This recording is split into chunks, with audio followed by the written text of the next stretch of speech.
Roberto Munita, director de Administración Pública de la UNAP, analista político, está en el estudio. ¿Qué te parece el estudio o no? ¿Tu asiento, tu poltrona? Oye, estoy impactado. Buenos días, Quique. Buenos días a todos los que nos escuchan. Y entiendo, si no me equivoco, Quique, que soy el primer invitado. El primer invitado, exactamente. Cacha, qué honor.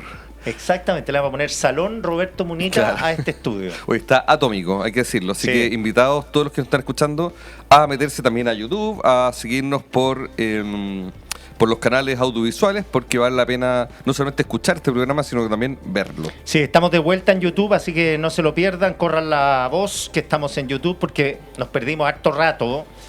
Nos fuimos porque estábamos arreglando precisamente este lugar para darles una mejor imagen y una mejor calidad audiovisual. Oye, Roberto, ¿te sorprendió el encuentro Kast-Boric de ayer? Me sorprendió la noticia de que se iban a encontrar, porque claramente la ruptura, el quiebre fue muy radical, en el fondo. Kast dijo, hasta acá llegó el proceso de cambio de mando, de traspaso de mando, dieron por cerradas todas las bilaterales.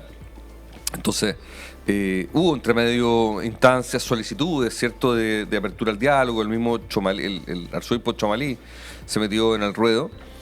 Y cuando llega esta solicitud de parte del presidente en ejercicio, a mí me sorprendió que rápidamente el presidente electo dijera que sí y que se juntaran. No me sorprendió tanto lo que vino después, en el fondo, la conferencia de prensa. No me sorprendió tanto que los temas que hablaron. Yo creo que estaba dentro de lo esperado, pero ya el hecho de haberse reunido un domingo, llegando Kast recién de Había llegado Estados la Unidos, mañana. había llegado recién esa misma mañana. Yo entiendo que las cavilaciones respecto de ir o no ir fueron en el avión. Ah, mira. Claro, Ya. o sea, vamos, no vamos, aceptamos. No sé en detalle cuáles eran los motivos para aceptar o no aceptar, pero bueno, da lo mismo. Lo importante es que la reunión fue. Claro, y hay que pensar también en el contrafactual. ¿Qué hubiera pasado si? ¿Qué Claro. hubiera pasado si no hubiera ido? O si hubiera dicho no aceptamos. Yo creo que habría sido peor. Esa fue como el control de daños que hizo el entorno de Kast. Yo creo que no estaban muy contentos de ir, sobre todo después de que se fueron de mala manera. No sé si mala manera, pero de forma abrupta en la anterior reunión. Pero evidentemente habría sido peor para el entorno de Kast no haber aceptado. Oye, ¿cómo parte Kast este gobierno el 11 de marzo? Parte con varias dudas. Por ejemplo, en el plano político, en el plano parlamentario. Todavía no se sabe bien quién va a ser el presidente del Senado y también presidente de la Cámara. Ambas cosas están en ascuas y la verdad es que esto no es ninguna sorpresa. Siempre se mantienen en ascuas hasta el último minuto, incluso aunque esté negociado, al fondo. Siempre hay negociaciones que duran hasta el 10 en la noche, etcétera. Y para orientar un poquito a la fanaticada que nos está escuchando, hoy día en el Senado hay una especie de certeza, nunca hay certeza en política, pero hay como una tendencia, que la primera presidencia debería ser para Renovación Nacional, porque es la bancada más grande. Y hay una tradición que parte, Ya, eso es importante. parte de la bancada más grande. Pero hay dos candidatos. O sea, hay una candidata oficial. Los senadores de Renovación Nacional se reunieron y decidieron que su candidata iba a ser Paulina Núñez, la Ya. senadora Paulina Núñez. Pero el actual presidente del Senado, Manuel José Osandón, también tiene interés en ser presidente. Tendría que ser con los votos de la izquierda.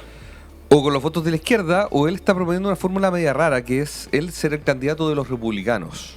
Ah, sí, lo escuché cuando fue a hablar con José Antonio Kast. Así es. Que Osandón dijo que el presidente Kast le había dicho que no entendía por qué Renovación Nacional no podía llevar un candidato un año y otro candidato otro año. Así y que es. fuera Núñez y Osandón o al revés, viceversa. Claro. Y a él y a Osandón le hace más sentido ser el primer año él, porque actualmente es el senador, entonces es el presidente del Senado. Entonces sería medio raro ser presidente, salir un año y volver al año subsiguiente. Espérate, Entonces, Roberto, voy a aprovechar tu expertise. ¿Por qué es importante la presidencia del Senado y la presidencia de la Cámara de Diputados? De repente aparecen muy decorativas e importantes para las personas que lo ejercen, obviamente, Pero ¿por qué son importantes esas instancias? Son cero decorativas, son súper importantes. Incluso también son importantes las presencias de las comisiones. Pero eso lo vamos a analizar después. Son importantes por muchas razones. Primero que nada, manejan la agenda. Tienen, o sea, si bien hay reuniones de comité, hay reuniones donde van todos los jefes de los comités, representantes de cada partido, y tienen votos proporcionales a los senadores que representan. O sea, no es que, no sé, el Partido Regionalista Verde, que tiene un senador, si no me equivoco, hoy día, pese lo mismo que la UDI, que tiene 5 en el fondo, o que va a tener 5. Pero, o sea, hay proporción según los senadores, pero a pesar de que se reunieron los comités, quien lleva la voz cantante es el presidente del Senado, o de la Cámara en su momento. Fija las prioridades legislativas, de cierto modo. Claro. Que están más de acuerdo o acorde a las posiciones que tengan relación al gobierno, que presentan la mayoría de los proyectos, ¿no? Porque recuerda tú que el gobierno manda las urgencias, pero Claro. frente a esas urgencias, la presidencia de la Cámara y del Senado tienen algo que decir. Segundo, son los voceros, el presidente de la Cámara y el presidente del Senado. Entonces tienen también mucha tribuna y pueden ayudar o complicar al gobierno. Y las comisiones, ¿por qué son importantes las presidencias de las comisiones, que también se juega en esta negociación política? Ahí sí que tienen mayor injerencia en la toma de decisiones sobre la agenda, sobre qué tema discute. A diferencia, por ejemplo, por judicial, donde uno ingresa una demanda y van como por orden correlativo, entonces, no sé, o sea, una vez que van desechando las demandas más antiguas, van viendo las nuevas. En el Congreso no necesariamente es así, no es por orden de llegada, sino que hay un montón de proyectos disponibles para discutir y el presidente de la comisión decide qué temas se discuten primero, respetando, las urgencias. Ya, pero ¿es discrecional eso? O sea, porque tiene que ver también con las leyes que defiende cada sector, oposición, oficialismo. Entonces es discrecional, él dice, quiero esta ley que suba y esta la dejamos para 5 días más. Sí, siempre y cuando se respeten las urgencias. Ya. Si un proyecto está con urgencia, sobre todo de discusión inmediata, hay que ponerlo en tabla. Tiene prioridad. Pero respecto a los proyectos que no tienen urgencia, el presidente de la comisión tiene mucha cancha, por decirlo así. También debiera respetar la opinión del resto de los parlamentarios que integran que la comisión. Que forma parte de las negociaciones, al final. Claro, entonces, presidente, a mí me gustaría que se discutiera tal tema. Si el presidente, la verdad es que no escucha a nadie, puede que le hagan una, ¿cómo se dice? Que pillan la cabeza, en el fondo, que le hagan una censura. Ya, entonces por eso es importante fijarse en las comisiones, fijarse en la presencia de la Cámara y la presencia del Senado. Esto es a las 9 de la mañana, se vota justo antes, o sea, al final la foto del cambio de mando es el presidente saliente, el entrante y los dos presidentes, uno de la Cámara y el otro del Senado. Están en la testera, en el fondo, para el cambio de mando. Claro. La pregunta es ¿quién va a ser el presidente del Senado que le va a pasar la banda presidencial a Kast? Porque primero es el cambio de presidente del Senado y después el presidente. Claro, podría ser Paulina Núñez. Podría ser Paulina Núñez. Que no sé si ha habido mujeres que le han pasado la... Eso estaba pensando. Sí. O sea, ha habido presidentas del Senado. Claro. Pero no sé si justamente ha tocado en el primer año. Me parece... no, tengo la duda. No habría que revisarlo. Vamos a buscar. Oye, otro tema. ¿Cómo sale Boric? Yo creo que Boric sale perjudicado por algún asunto de corto alcance y uno de largo alcance. El de corto alcance, el cable chino.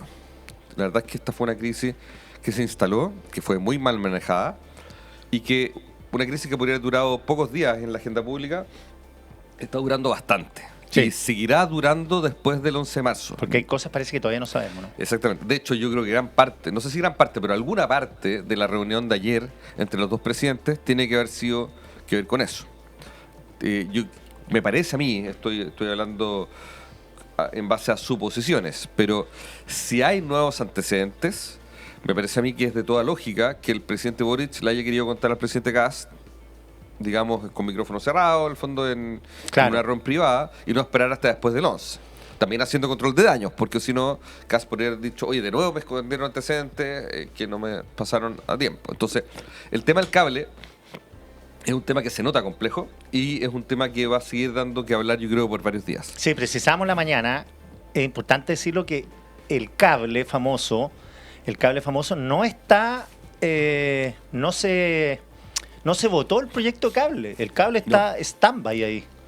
Sí, de hecho era algo que quería comentarte, porque yo ayer lo estaba escuchando a ustedes en Mesa Central, y en el segmento donde estaban con Cristian Valdivieso. Sí. De repente empiezan a hablar de que, claro, el 27 de enero se firma el decreto, el 29 se anula. No, pero que no es que se anule, se retira. Ya, porque la primera versión era anular o retiro. Es más, en rigor es retiro, ¿no? Claro, se retira por errores formales, entre comillas. El tipeo. Claro, por un error de tipeo, pero eso no significa necesariamente que lo hayan dado por desahuciado del proyecto. No, pues. Entonces, por eso... Y esto confirmado por el propio ministro de Transporte, Juan Carlos Muñoz, la comisión, cuando fue al Senado, dijo, este proyecto está ahí.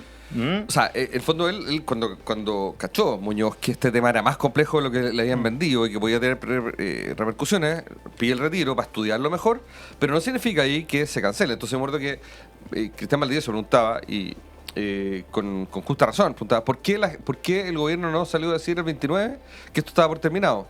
Pucha, porque la verdad es que no estaba por terminado. No está terminado. Entonces, y ese es el problema que tiene Kast, porque casi se recibieron un proyecto terminado. Del 11 de marzo, Kast tiene el proyecto ahí, en el Ministerio de Transporte, Luis de Granch tiene que ver el proyecto y decir, ya, ¿qué hacemos con esto? ¿Seguimos o no seguimos? ¿Lo paramos o no lo paramos? ¿Lo dejamos para 3 años más? Claro. ¿O que no? arma el sueño de los justos. O licitamos abierto, que puede ser una salida salomónica, lo que hizo Piñera, que licitó 8 rutas, pero nunca le puso China, no. Aquí entran todos los que quieran, y al final fue Google. Claro. Y aparte hay otro problema, que no solamente Luis de Granch y transporte, esto tiene varias aristas. Acuérdate tú que después del 29 de enero, cuando retiran el proyecto, el subsecretario de Defensa siguió avanzando con sus propias gestiones. Claro, Galo Edelstein. Y eso es lo que dice Arturo Esquella, que va a estar un ratito más acá, entrevistado en Cuatro Cabezas Global, que le parece sospechoso que siempre en la firma del decreto había un comunista. Araya, Petersen, Edelstein. O sea, esto es claramente, a mí no me parece nada sospechoso. Es claramente la agenda del Partido Comunista. ¿Tú crees que hay su qué sé yo ahí? Sí, no, o sea, no es solamente su qué sé yo. Yo creo que es evidente que había un interés por parte de figuras del Partido Comunista por sacar adelante este proyecto, porque si yo sé que mi par de telecomunicaciones o el ministerio par, otro ministerio, retira un proyecto, yo al menos digo, chuta, es que no... Es muy raro que hayan seguido con el proceso. Adelante porque... Sobre todo teniendo en cuenta... Yo tengo mi hipótesis, no lo podía reportear porque obviamente que es complejo el tema porque hay muchas razones de seguridad. Pero el 11 de febrero se reunió la ministra de Defensa, Adriana del Piano, con el embajador Brandon Jack. El 11 de febrero. El 17... Galo Edelstein, que es el subsecretario de las Fuerzas Armadas, decide seguir adelante con una serie de estudios relacionados con el proyecto. Y el 20 viene el garrotazo a Estados Unidos. Claro. Entonces uno dice, capaz que eso del 17 activó la reacción de Estados Unidos porque el embajador, el 11, tenía como zanjado que esto estaba bloqueado, parado. Bueno, lo que quería el embajador es que se olvidara el proyecto, no que lo dejaran dormido como está ahora. Puede ser, pero en ese sentido sería raro que la sanción haya llegado solo a Muñoz y compañía, Petersen y... Es que no sabemos los otros dos quiénes son. Uno se olvida. No sabemos quiénes son. O sea, no está confirmado que eran Muñoz, Araya y Petersen. Porque la Secretaría de Estado no puede dar a conocer los nombres por seguridad. Y solo Muñoz, él confirmó que era él. Los otros dos no sabemos quiénes son. Yo di por hecho por acá, yo también.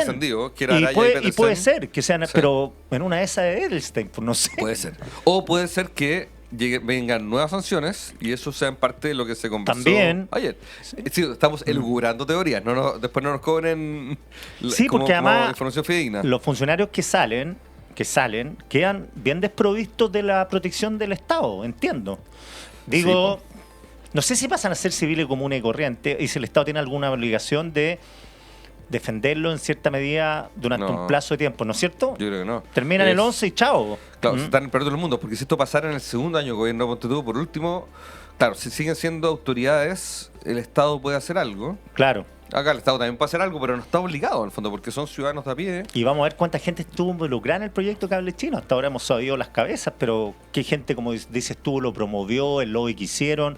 Todos estos proyectos tienen un lobby, no estoy diciendo que sea malo el lobby, es legítimo, sí queda documentado, es propio de la actividad política. Lo que sí sabemos es que gente como Araya incluso viajó a China por este tema. Además, entonces los intermediarios que habían acá, no, sí, del cable yo creo que hay harto por cortar todavía. El cuento, pero sí lo clave es que Kast tiene que tomar una decisión, no creo que demorarse mucho, en términos de qué va a hacer con el famoso proyecto. Y volviendo a la pregunta inicial, Quique, que tú me hacías, tú me preguntabas cómo sale Boric. Yo te decía, sale a mi juicio mal por este tema, de corto plazo, de corto alcance. Pero también hay un tema de largo alcance que a mí me preocupa un poco, o que le debiera preocupar en el entorno del presidente Boric. Salió la encuesta Academ anoche, hoy día en la mañana, según cuando la reciban, y entre otras cosas pregunta por la nota. Te voy a gustar que hacen al final del periodo un presidente, que preguntan por la nota. Boric sale mal, sale con un 3,7. En este momento reprobado. Es el peor el presidente con peor promedio.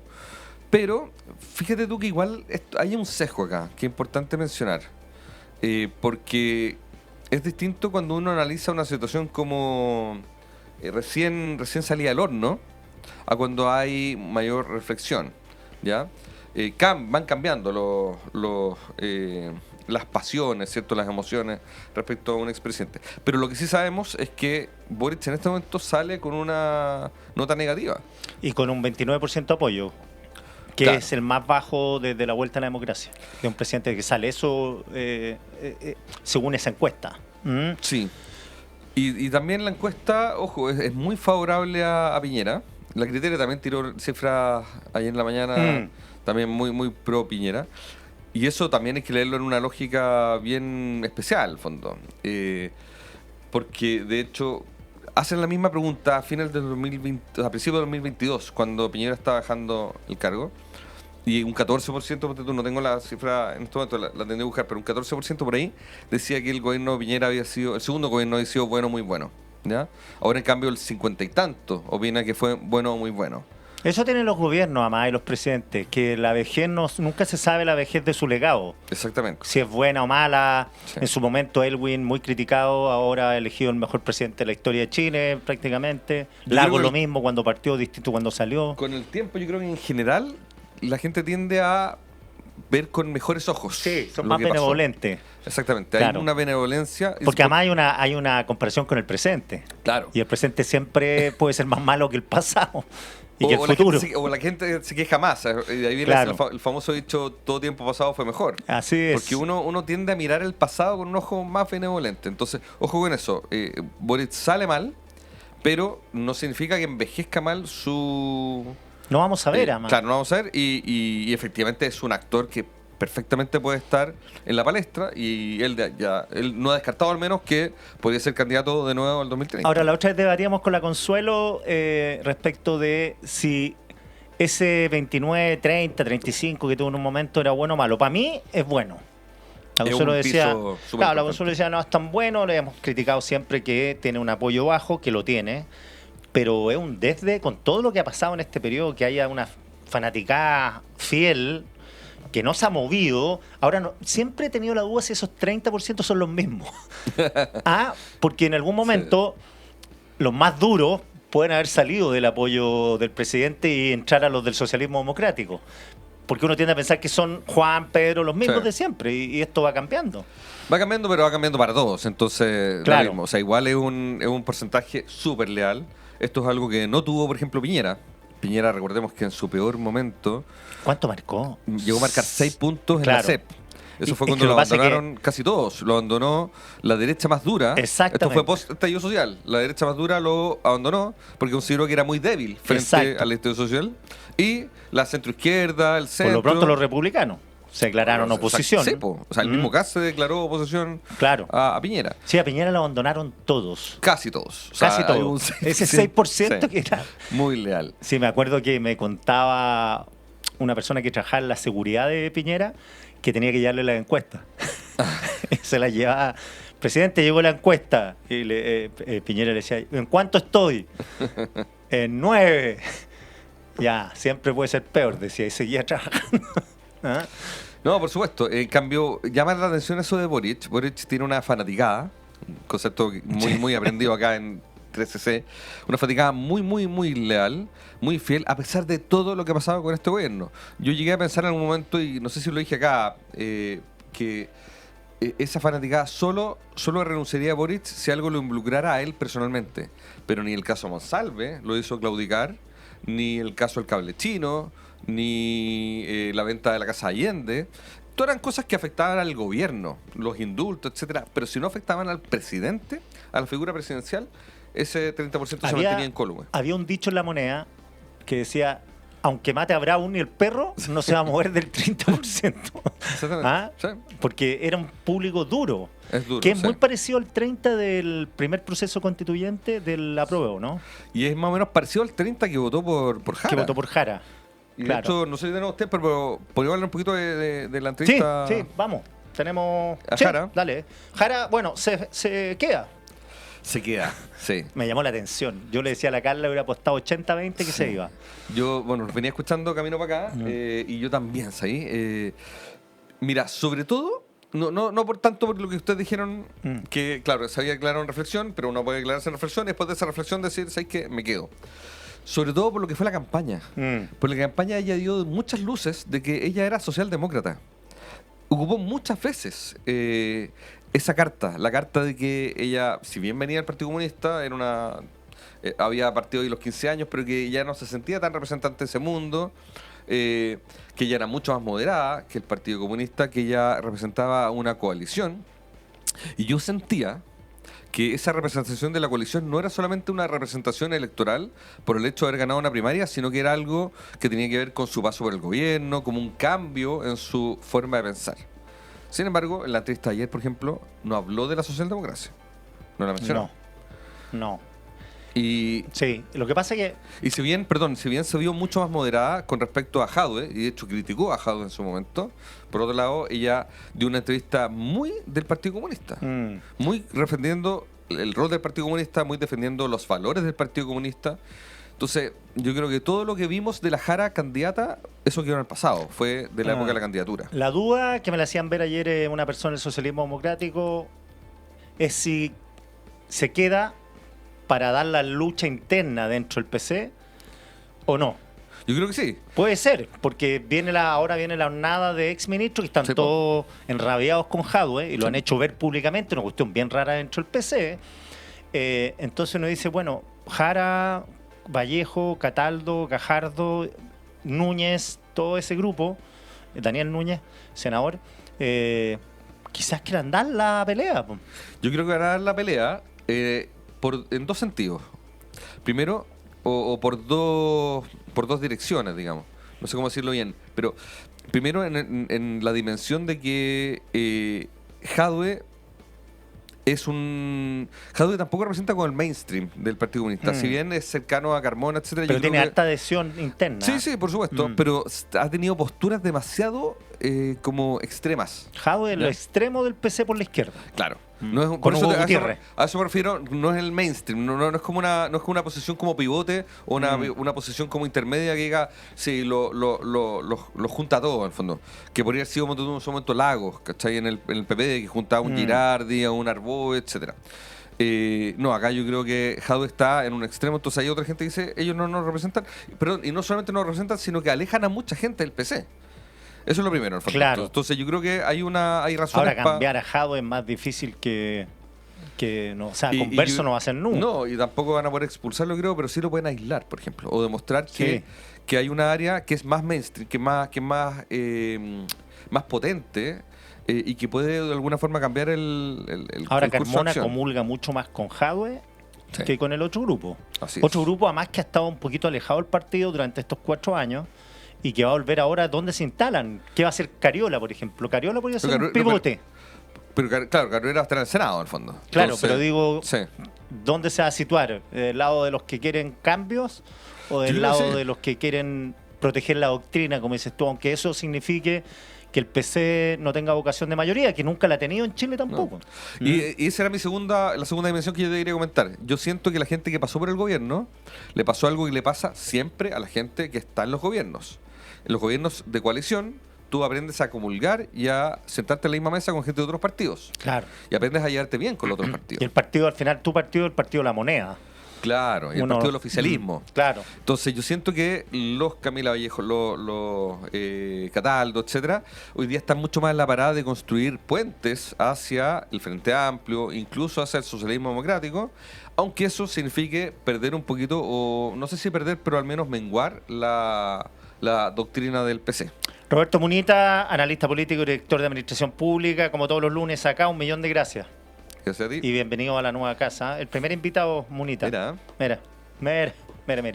Ya.